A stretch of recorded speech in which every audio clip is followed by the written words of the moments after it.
ہے، علم دین سے ان کے سینے روشن ہیں، تو یہ درگاہیں ہیں جو اسلامی تعلیمات کا آج بھی تحفظ کر رہی ہے۔ خبردار، وہ پیر نہیں ہے جو سنت کے خلاف جائے، وہ پیر نہیں ہے جو مزاروں پہ سجدے کروائے، وہ پیر نہیں ہے جو مزاروں پہ ڈھول بجوائے، وہ پیر نہیں ہے جو میلے اور سرکسیں لگائے، وہ پیر نہیں ہے۔ وہ اہل سنت کے دشمن ہیں، اہل سنت کے قاتل ہیں، جنہوں نے اہل سنت کو بدنام کرنے میں کوئی کسر نہیں اٹھا رکھی۔ ہمارے پیر وہ ہیں جو مصطفیٰ کی سنت کی تصویر ہے۔ یہ میری پہلی دعوت ہے اس حوالے سے۔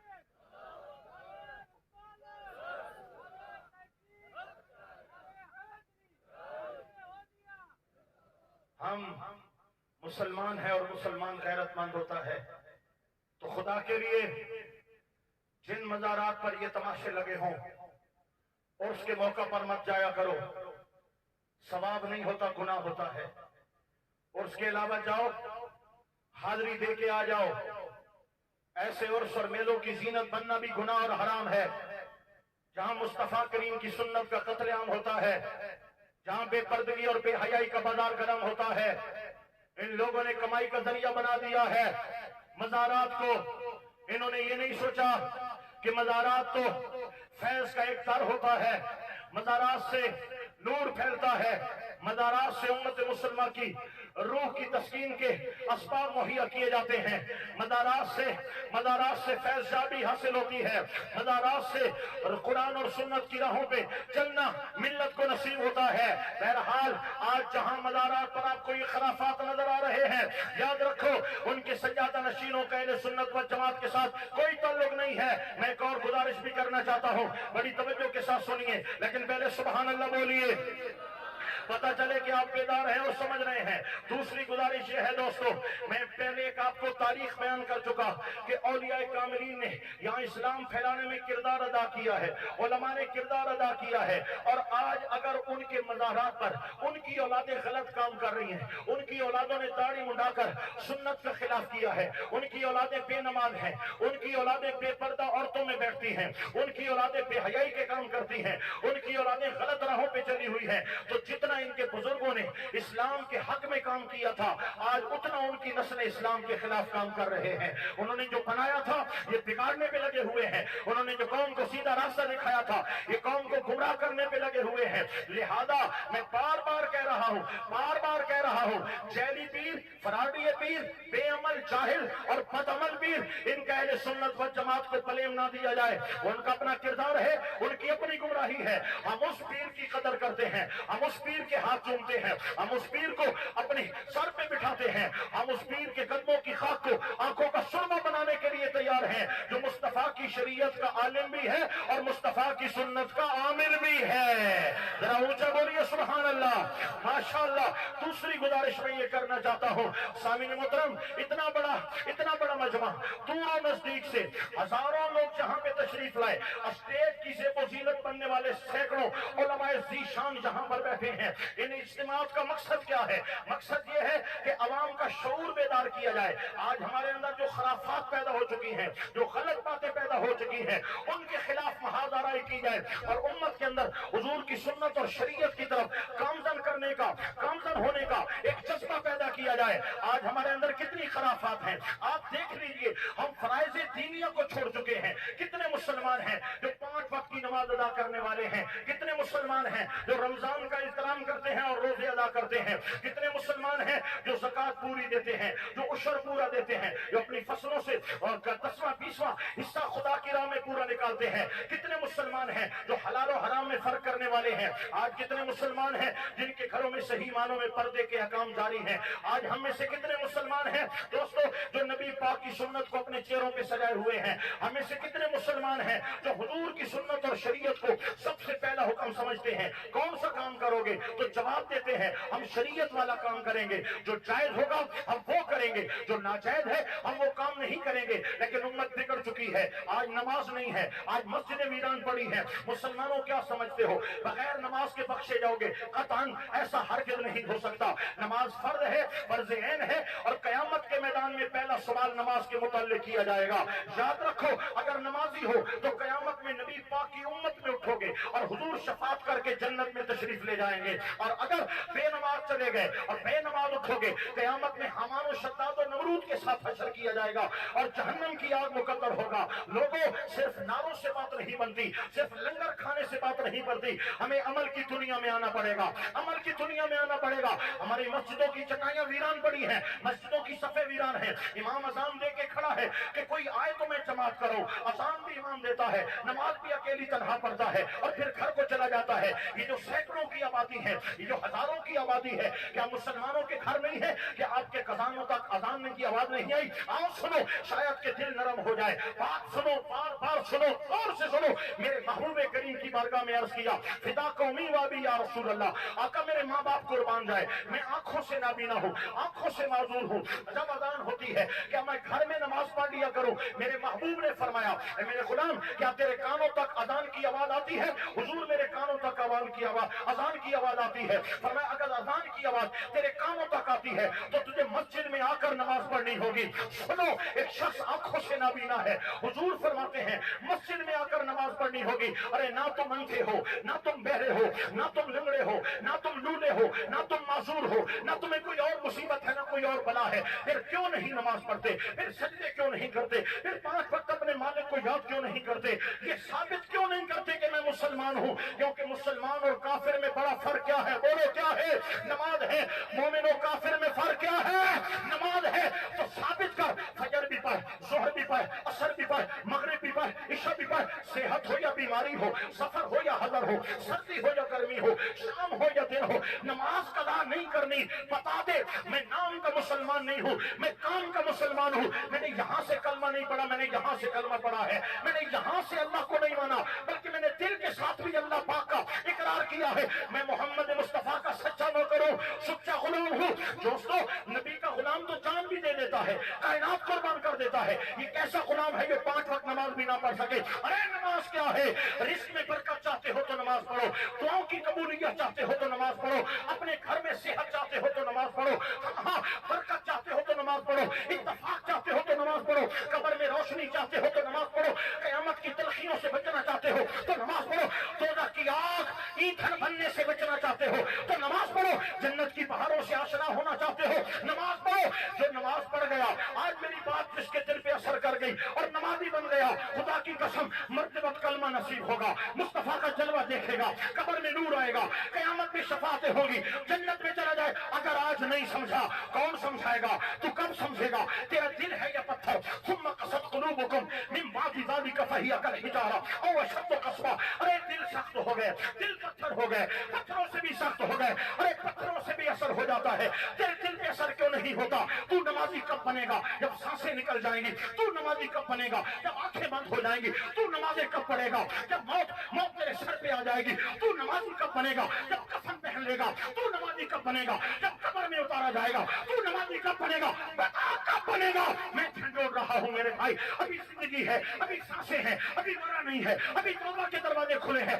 مالک کی بارگاہ میں جھک جا. میں ووٹ نہیں مانگ رہا, میں نوٹ نہیں مانگ رہا, میں دنیا کا سوال نہیں کر رہا, میں تیری قبر کو روشن کرنے کے لیے, تیرے ایمان کی حفاظت کے لیے تجھے نماز کی سبق دے رہا ہوں, تلقین کر رہا ہوں. بتاؤ نماز پڑھنی چاہیے یا نہیں پڑھنی چاہیے؟ بتاؤ پڑھنی چاہیے یا نہیں پڑھنی چاہیے؟ انشاءاللہ بولیں گے نماز پڑھیں گے. اونچا ہاتھ اٹھاؤ, نماز پڑھیں گے. یوں ہاتھ اٹھاؤ, نماز پڑھیں گے. انشاءاللہ بولو نماز پڑھیں گے. انشاءاللہ اللہ عمل کی توفیق عطا فرمائے. دوستو, یہ بزرگوں کی تعلیم ہے, یہ اولیاء کی تعلیم ہے, یہ اللہ والوں کی تعلیم ہے. آؤ ان کی تعلیمات پہ عمل کرو. خدا کے لیے اپنی بچیوں میں, بہنوں میں پردے کا رواج ڈالو, پردے کا رواج ڈالو.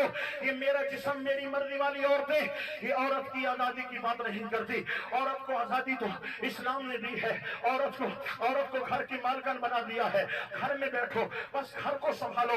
تمہارے کپڑے, تمہارا کھانا, تمہارا پینا, تمہاری خدمت, بچوں کی سیوا سب مرد کے ذمہ کر دی ہے. کمانا اس نے ہے, محنت مرد نے کرنی ہے, مشقت مرد نے کرنی ہے. عورت نے گھر بیٹھ کے اپنے بچوں کی تربیت کرنی ہے اور گھر کو سنبھالنا ہے. اگر اسلام ملکہ بنایا ہے عورت کو تو اسلام نے بنایا ہے. اگر عزت دی ہے عورت کو تو اسلام نے دی ہے. ایک بیٹی کا مقام کیا ہے, ایک ماں کا درجہ کیا ہے, ایک بہن کا مقام کیا ہے، ایک بہو کا مقام کیا ہے، یہ عزت کون دیتا ہے؟ یہ اسلام دیتا ہے، یہ میرے آقا محمد رسول اللہ صلی اللہ علیہ وسلم عطا کر رہے ہیں۔ یہ کون سی آزادی مانگتی ہے؟ یہ کپڑے اتار دینا چاہتی ہے، یہ ننگی ہو جانا چاہتی ہے، یہ اپنی عزتوں کو نیلام کر دینا چاہتی ہے، یہ بے حیائی اور فحاشی کا پاکستان کو بنانا چاہتی ہے۔ اور کل تک تو یہ فحاشی کی بات کرتی تھی، اب تو ناموس رسالت پہ حملہ آور ہو چکی ہے۔ اب ان کے جو پوسٹر تھے ان میں واشگاف الفاظ میں اسلام کی توہین ہے، میرے مصطفیٰ کی ذات کی توہین کی گئی ہے، امہات المومنین کی توہین کی گئی ہے۔ دوستو یہاں پر اگر لاؤڈ سپیکر سے لبیک یا رسول اللہ کی آواز آتی ہے اس پہ تو ایف آئی آر دے دی جاتی ہے، اگر ختم نبوت کا پرچم لہرایا جائے اس پہ تو ایف آئی آر دے دی جاتی ہے، اگر لاؤڈ سپیکر سے حضور کے عشق و محبت کے ترانے پڑے جاتے ہیں ان کے خلاف تو کارروائی ہو جاتی ہے۔ یہ کتے ذلیل گستاخ سرعام میرے مصطفیٰ کی شریعت پہ حملہ ہو رہی ہے۔ اور دوستو وہ کرائے کی لائی گئی رنڈیاں میرے مصطفیٰ کی شریعت کی دھجیاں اڑا رہی ہیں، بدتمیزی کر رہی ہیں، ان کو تحفظ دیا جا رہا ہے، ان کو سیکورٹی دی جا رہی ہے کہ کوئی تھیالہ، کوئی دیوانہ، کوئی متوالا ان کو تباہ و برباد نہ کر دے اور علم الدین شہید اور ملک ممتاز حسین قادری کی یاد تازہ نہ کر دے۔ میں بتا دینا چاہتا ہوں ان کتیوں کو لگام دے دو، ان کچریوں کو سنبھال لو اور جہاں سے آئی ہیں ان چکلوں میں لے جاؤ۔ اس بار تو جو ہو گیا، اگر آئندہ یہ گند کھولا گیا تو ممتاز قادری ایک نہیں، اب سنی ماں کی گود میں پلنے والا ہر جوان تمہیں ملک ممتاز حسین قادری نظر آئے گا۔ نعرہ کون سنے سی؟ نعرہ تکبیر، نعرہ تکبیر، نعرہ رسالت، غلام ہے، غلام ہے، غلام ہے، غلام ہے، غلام ہے، غلام ہے۔ لوگوں سمیٹتے ہوئے، اپنے کلمات کو سمیٹتے ہوئے میں گزارش کر رہا ہوں خدا کے لیے ان اولیاء کی تعلیمات پر عمل کرو تاکہ کامل ہو جاؤ، کامل مومن بن جاؤ۔ اگر ہٹ گئے تو تباہ و برباد ہو جاؤ گے۔ آج سود نے معاشرے کو لپیٹ میں لے لیا ہے، خدایا یہ لعنت ہے، اس لعنت سے دور ہو جاؤ، دور ہو جاؤ، بارگاہ خداوندی میں توبہ کر لو۔ یہ جوئے کے اڈے، یہ فینسیاں، یہ کرکٹ کے میچوں پہ جوا بازیاں خدا کے لیے حرام ہے، یہ مسلمان کا طریقہ نہیں ہے، دور ہو جاؤ، توبہ کی چوکھٹ پہ آ جاؤ، نیک مسلمان بن جاؤ۔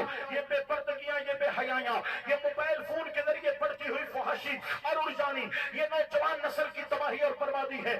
ذلت کے کڑوں میں گرتے جا رہے ہو نوجوانوں، سنبھالو، اپنے ایمان بچاؤ، اپنے تقوی بچاؤ، اپنے شرم و حیا کی دولت کو بچاؤ، قرآن سے دل لگاؤ، نبی پاک کی شریعت سے دل لگاؤ۔ مسلمانوں خدا کے لیے کسی انسان کا حق مت مارنا، کسی کی جائیداد مت دبانا، کسی کا بننا نہیں توڑنا، کسی کا پانی چوری نہیں کرنا، کسی کی جائیداد پہ قبضہ نہیں کرنا۔ ہاں بچیوں کا لحاظ رکھا کرو، بچیوں کو حق دیا کرو، بھائیوں بہنوں کا حق مت مارا کرو۔ اے باپ جن کو اللہ نے اولاد کی دولت دی ہے، بیٹی کا حق ہے، نہیں دو گے تو بھائی بھی پکڑے جائیں گے، باپ بھی مجرم ہوگا، بھائی بھی مجرم ہوں گے، تمہاری نمازیں روزے تمہیں نہیں چھڑا سکیں گے اگر بیٹی کا حق مارا ہے، اگر بہن کا حق مارا ہے۔ ارے کیوں جاہلیت کی رسموں کو زندہ کر رہے ہو؟ وہاں بھی سود تھا، یہاں بھی سود ہے، وہاں بھی جوا، یہاں بھی جوا، وہاں بھی بے حیائی، یہاں بھی بے حیائی، وہاں پر بھی ظلم، یہاں پر بھی ظلم۔ نہیں، ہم جاہلیت کے دور میں نہیں ہیں، ہم شعور کے دور میں ہیں، ہم علم کے دور میں ہیں، ہم آگہی کے دور میں ہیں۔ آؤ یہ بڑے بڑے عرس کی تقاریب، یہ اولیاء کرام کے مزارات، یہ علماء کے چمکتے چمکتے چہرے آپ کو یہی دعوت دے رہے ہیں۔ امت مسلمہ تمہاری بقا کل بھی محبت مصطفیٰ میں تھی اور تمہاری بقا آج بھی شریعت مصطفیٰ میں ہے۔ دوستو یہ قبلہ حضور شیخ الحدیث و تفسیر ہے، قبلہ حضور قاضی محمد احمد نقشبندی، اللہ پاک عمر دراز عطا فرمائے۔ آپ کے بھائی، آپ کے صاحبزادے سب علماء ہیں، مفتیان کرام ہیں۔ آپ کے کراچی سے اور درون سندھ سے یہ جتنے مہمان یہاں پہ بڑے بڑے خوبصورت چہرے نظر آ رہے ہیں، یہ کوئی مفتی ہے، کوئی عالم ہے، مفسر۔ اللہ تعالیٰ نے اس خانقاہ کو علم اور روحانیت کی دولت سے مالا مال فرمایا ہے۔ ان کا ایک دیرینہ خواب ہے۔ کچھ سال پہلے میں آیا تھا تو یہاں پر قبلہ علامہ گل حسن نعیمی صاحب نے مکمل پروجیکٹ بتایا تھا کہ یہاں درسگاہ قائم ہوگی اور اس کا سنگ بنیاد، پھر وہاں پر دین کی تعلیم کا انتظام، یہ کس کے لیے تھا؟ یہ آپ کے لیے ہے۔ اگر یہاں درسگاہ قائم ہو جاتی ہے، علماء پیدا ہوتے ہیں، حفاظ اور قراء پیدا ہوتے ہیں، آپ کے بچوں کے ساتھ ساتھ آپ کی بچیوں کے لیے علم دین کا انتظام ہوتا ہے، معاشرے میں کتنا بڑا انقلاب پیدا ہوگا۔ آج اگر نوجوان 2 کلمے آتے ہیں، تیسرا نہیں آتا، تو آنے والی نسل میں پتہ نہیں پہلا کلمہ بھی ہوگا یا نہیں ہوگا۔ آج ایک نماز پڑھنے کے لیے تیار نہیں، نماز جمعہ پہ آتے ہیں، یہ حال رہا تو آئندہ آنے والی نسلوں کا کیا حال ہوگا؟ اس لیے اس عظیم و شان دور دراز سے آپ آئے ہو، اتنا بڑا علاقہ ہے، اور کوئی مرکزی درسگاہ کا نہ ہونا یہ علاقے کے لیے محرومی ہے، اور افسوس سے کہنا پڑتا ہے ہمارے بزرگ فوت ہو جائیں، ماں باپ فوت ہو جائیں، ہم ان کے قرآن خوانی پر، قل خوانی پر ہم 1-1 لاکھ روپیہ لگا دیتے ہیں، 2-2 لاکھ کے اخراجات پرسیوں پہ کر دیتے ہیں، ہم اپنی شادی بیاہ کے موقع پر لاکھوں لاکھ لٹا دیتے ہیں، لیکن جب دین کی درسگاہ پر دینے کی بات آتی ہے ہم بالکل کنجوس بن جاتے ہیں، ہم غریب اور فقیر بن جاتے ہیں، ہمارے پاس کچھ بھی نہیں ہے، دین کے لیے، دین کی درسگاہ کے لیے دینے کے لیے ہمارے پاس کچھ بھی نہیں ہے۔ یہ صدقہ جاریہ ہے میرے بھائیو۔ اگر آپ نے درسگاہ اسلام کے اندر خدمت کی اور درسگاہ قائم ہو گئی اللہ کے فضل سے اور اولیاء کرام کے فیضان سے، تو یاد رکھو جب تک اس درسگاہ میں قرآن کا ایک حرف اور ایک لفظ بھی پڑھا جائے گا، آپ کو صدیوں تک قبر میں اس کا ثواب اور نور پہنچتا رہے گا۔ آپ میں ایسے حضرات بھی موجود ہیں کہ ایک بندہ عظیم الشان جو ہے عمارت بنا سکتا ہے، جنہوں نے اپنی کوٹھیاں بنائی ہیں، اپنے بنگلے بنائے ہیں، جو 2-2 کروڑ کی گاڑیوں میں پھر رہے ہیں، کیا وہ دین کی درسگاہ قائم نہیں کروا سکتے؟ طاقت ہے، لیکن یہاں پر پوری عمارت قائم کرنا تو درکنار، اس میں 1-2 لاکھ دینا بھی ہم گوارا نہیں کرتے۔ دوستو اگر اللہ نے طاقت دی ہے، میں آپ حضرات سے گزارش کروں گا کہ جہاں پر جس درسگاہ کا سنگ بنیاد رکھا گیا تھا، قبلہ حضرت صاحب کی میت میں، آپ کی عمارت میں، آپ کی قیادت میں، اس درسگاہ کو ضرور بھی ضرور ہر حال کے اندر پایہ تکمیل تک پہنچانا چاہیے۔ آپ کی نسلوں کا فائدہ ہے، آپ کی نسلوں کے ایمان زندہ رہیں گے، آپ کی نسلوں میں شعور رہے گا، حلال و حرام کا فرق رہے گا۔ جس نسل میں، جس علاقے میں ایک عالم پیدا ہو جائے، اللہ پورے علاقے کو علم و فضل کی وجہ سے عزت عطا فرماتا ہے۔ تو میرے بھائیوں، اس درسگاہ کو آپ نے پایہ تکمیل تک پہنچانا ہے، اور میں آپ سے یہی گزارش کروں گا، مانگ نہیں رہا کہ آپ یہاں پر پیش کر دیں، لیکن میں یہ کر رہا ہوں کہ آپ قبلہ حضرت صاحب یا آپ کے وابستگان سے رابطہ کریں اور اپنی ہر طرح کی امداد کا یقین دہانی کریں اور اپنا سرمایہ پیش کریں، تاکہ جلد از جلد اس درسگاہ کو پایہ تکمیل تک پہنچایا جا سکے۔ میں اس تمام علاقے کے لیے اور مکمل سندھ کی دھرتی کے لیے اس عظیم الشان درگاہ کا ہونا میں ایک سایہ رحمت سمجھتا ہوں کہ یہ وہ لوگ ہیں جہاں پر کما حق ہو، جس طرح بزرگوں نے کام کیا اس طرح کام کر رہے ہیں۔ انہوں نے یہاں پر صرف ہاتھ چومنے کا اہتمام نہیں کیا، صرف یہاں پر تعویذات کا اہتمام نہیں کیا، یا جس طرح مزارات پہ لوگ سجدے کر رہے ہیں وہ یہاں پر کام نہیں ہو رہا، یہاں پر بے پردہ عورتیں نہیں گھوم رہی، بلکہ یہاں پر علماء کو بلایا گیا ہے،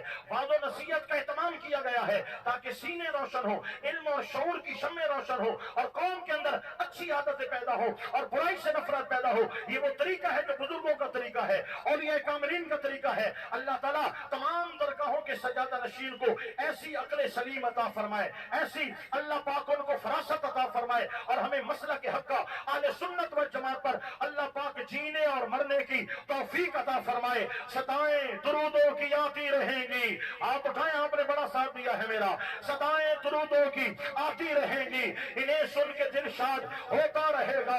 خدا اہل سنت جینا ہے تو اہل سنت میں، مرنا ہے تو اہل سنت میں، خدا اہل سنت کو آباد رکھے، میرے آقا کا میلاد ہوتا رہے گا۔ وما علینا الا البلاغ المبین۔